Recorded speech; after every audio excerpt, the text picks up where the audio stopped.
വേദം വിസ്മരിച്ചതുകൊണ്ട് മൊത്തം നമ്മൾ അന്ധകാരത്തിൽ ആണ്ടുപോയ ഒരു മധ്യകാലഘട്ടത്തിലൂടെ നമ്മൾ കടന്നു വന്നിട്ടുണ്ടെന്നുള്ളത് യാഥാർത്ഥ്യമാണ്. ശ്രുതി വിരുദ്ധങ്ങളായ സ്മൃതികൾ വ്യാപിച്ച കാലഘട്ടത്തിന്റെ സൃഷ്ടി, ശ്രുതി വിരുദ്ധങ്ങളായ സ്മൃതികൾ സമൂഹത്തിൽ വ്യാപിച്ചതിൻ്റെ ഫലമായിട്ടുണ്ടായ ഇരുട്ട്. മനു പറഞ്ഞിട്ടുണ്ട്, യാ വേദബാഹ്യ സ്മൃതയ യാശ്ച കാശ്ച കുദൃഷ്ടയ സർവാസ്താ നിഷ്ഫല പ്രോക്ത തമോ നിഷ്ഠാഹിതാ സ്മൃതാഹ എന്ന്. അർത്ഥം, യാഹ വേദബാഹ്യ സ്മൃതയ, വേദബാഹ്യങ്ങളായ വേദഭിന്നങ്ങളായ വേദവിരുദ്ധങ്ങളായ സ്മൃതികൾ യാവയാണോ, യാശ്ച കാശ്ച കുദൃഷ്ടയ, കുദൃഷ്ടികളോടുകൂടിയ, കുത്സിത ദൃഷ്ടികളോടുകൂടിയ, ഹീനദൃഷ്ടികളോടുകൂടിയ സ്മൃതികൾ യാവയാണോ, താഹ സർവാഹ, അവയെല്ലാം തന്നെ നിഷ്ഫലാഹ, നിഷ്ഫലങ്ങളാണ്, അവയ്ക്ക് പ്രാബല്യമില്ല എന്ന് പ്രോക്താഹ, ആരാൽ? ഋഷീശ്വരന്മാരിൽ പറയപ്പെട്ടിട്ടുണ്ട്. എന്തുകൊണ്ട്?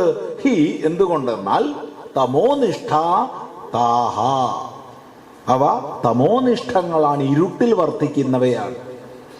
ഇങ്ങനെ ഇരുട്ടിൽ വർത്തിക്കുന്ന ഒരുപാട് സ്മൃതികളുടെ തള്ളിക്കയറ്റമുണ്ടായി ഇവിടെ എന്ന് പറഞ്ഞാൽ കേരളത്തിൽ മാത്രമല്ല, ഭാരതത്തിന്റെ വ്യത്യസ്ത പ്രദേശങ്ങളിൽ. അതിന്റെ ഫലമായി ബ്രഹ്മാവ് മുതൽ പുൽക്കൊടി വരെ സകലവും ഏകമാണ്, അദ്വിതീയമാണെന്നുള്ള വൈദിക വീക്ഷണത്തിന് മുകളിൽ ഗ്ലാനി പരന്നു. തൊട്ടുകൂടാ, തീണ്ടിക്കൂടാ, ദൃഷ്ടിയിൽപ്പെട്ടാലും ദോഷമാണ് എന്നുള്ള സ്ഥിതി വന്നു. അങ്ങനെ കാലം മുന്നോട്ട് പോയപ്പോ അവനെ തൊട്ടാലല്ല അവൻ തൊട്ട, വെള്ളം തൊട്ടാൽ പോലും അശുദ്ധാവും, കുറച്ചും കൂടിയും കടന്നിട്ട് അവന്റെ നിഴല് തൊട്ടാൽ പോലും അശുദ്ധാവും എന്നായി. ഇങ്ങനെ മനുഷ്യനെ തിരിച്ചറിയാത്ത, വാക്കുകൊണ്ട് വർണ്ണിക്കാനാകാത്ത ഹീനത, അന്ധത നമ്മുടെ സമാജത്തിൽ വ്യാപിച്ചു. പക്ഷേ അവിടെയും നമ്മൾ മനസ്സിലാക്കണം, ആ അന്ധകാരത്തിന്റെ മധ്യത്തിലും അങ്ങിങ്ങ് ചില ദീപസ്തംഭങ്ങൾ ഉണ്ടായിരുന്നു,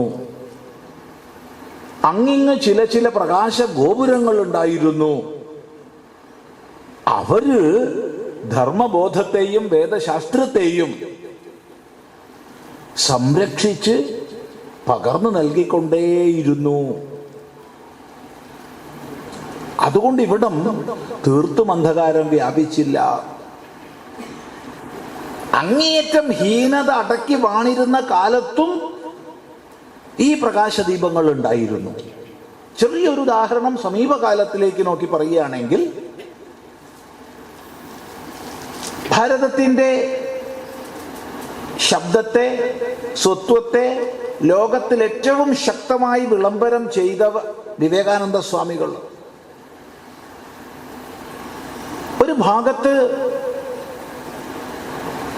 ഭ്രാന്താലയം എന്ന് വിശേഷിപ്പിച്ചു. If you want to see a lunatic asylum, go to Cochin and Travancore എന്നെഴുതിയിട്ടുണ്ട്. മാനസിക ചികിത്സാ കേന്ദ്രം കാണണമെങ്കിൽ കൊച്ചിയിലേക്കും തിരുവിതാംകൂറിലേക്കും പോയിക്കോളൂ.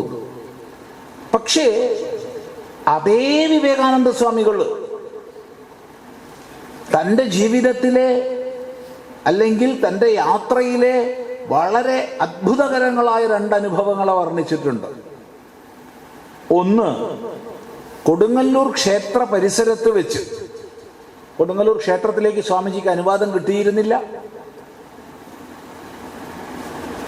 ജാതിയുടെ സംശയത്തിൻ്റെ പേരിൽ ആ പരമദ്വൈതിക്ക് പ്രവേശം നൽകാത്ത സ്ഥിതി ഉണ്ടായിരുന്നു. പക്ഷേ ക്ഷേത്രത്തിന് പുറത്ത് വെച്ച് കുറെ സ്ത്രീദേഹങ്ങളുമായി സംസാരിച്ചു. പ്രൗഢമായ ശുദ്ധമായ സംസ്കൃതത്തിൽ. ഇത് സ്വാമിജിക്ക് വലിയ ആശ്ചര്യം ജനിപ്പിച്ചിട്ടുണ്ട്. ഇത്രയ്ക്ക് പ്രൗഢമായ സംസ്കൃതം സംസാരിക്കുന്ന സ്ത്രീദേഹങ്ങളെ താൻ കണ്ടതിൽ സ്വാമിജി അഭിമാനപൂർവ്വം രേഖപ്പെടുത്തിയിട്ടുണ്ട്.